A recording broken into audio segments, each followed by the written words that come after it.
Bonjour à tous, j'espère que vous allez bien. Aujourd'hui on se retrouve pour une nouvelle vidéo qui traitera d'un des nombreux sièges qui frappa la ville de Metz. Allez, générique.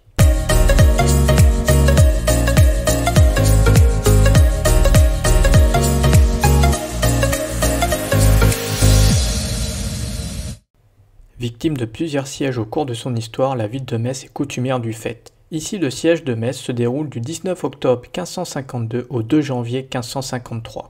Afin de contextualiser l'époque, durant les années 1520, les deux superpuissances que sont le Royaume de France et le Saint-Empire romain germanique se disputent l'Europe.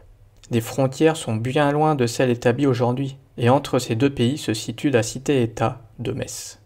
La ville est à cette époque une ville libre d'empire qui s'affranchit graduellement de la tutelle féodale du Saint-Empire. Elle possède même un gouvernement qui se présente sous la forme d'une république messine.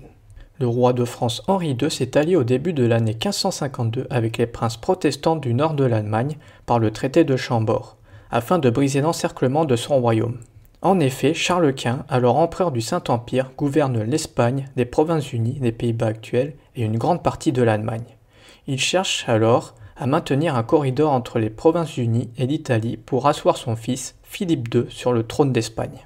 À cette époque, en Lorraine, le duc Antoine meurt en 1543 et son fils François en 1544. La régence du duché se fait alors par Christine du Danemark, qui est la nièce de Charles Quint. Henri II y trouve un prétexte pour intervenir. Il envoie alors son armée de 38 000 hommes en Lorraine et le 9 avril 1552, les canons tonnent à Gorze, à quelques kilomètres de Metz, et le 10, le connétable de Montmorency se présente devant Metz. La ville libre de Metz à cette époque est contrôlée par 13 familles. Deux d'entre elles, les Et les Huche protestantes, succombent aux sirènes françaises, et quant aux autres, elles se laissent influencer. Henri II fait alors son entrée solennelle avec 3400 hommes à Metz le 18 avril 1552. Les Messins les accueillent sans joie, reprochant au maître échevin messin, les Parèges, d'avoir trahi la cité messine. Afin de répliquer, Charles Quint marche sur Metz le 1er septembre 1552 et début novembre, 50 000 impériaux armés de 100 à 150 canons renforcés par les 12 000 soldats d'Albert de Brandebourg investissent les faubourgs de Metz. Les Français ont eu 5 mois pour se préparer, si bien que le duc de Guise, lieutenant général du roi de France, a fait raser près de 50 églises et chapelles hors des murs de la ville afin de faciliter la défense de Metz. Après avoir fait sortir de la ville les bourgeois messins par une ordonnance du 21 octobre, François de Guise emmagasine des vivres avant l'automne pour soutenir un long siège. En novembre, il dispose de moins de 7000 hommes, dont 1000 pionniers et 700 cavaliers. L'avant-garde de l'armée de Charles Quint sous le commandement du duc d'Albe encercle la ville le 19 octobre 1552. Et pendant tout le mois de novembre, l'artillerie de Charles Quint pilonne la ville de Metz. Dans l'esprit des tournois médiévaux, des cavaliers brandebourgeois défient des cavaliers français, mais sans réel succès. Au cours du mois de novembre, de nombreuses brèches sont ouvertes par les impériaux, mais aussitôt réparées par les Français. Au cours du siège, près de 15 000 boulets de canon sont envoyés sur la ville de Metz, sans pour autant apporter un avantage décisif au Saint-Empire. Pire encore, les 60 000 soldats de l'Empire sont tenus en échec par les 5 000 soldats français.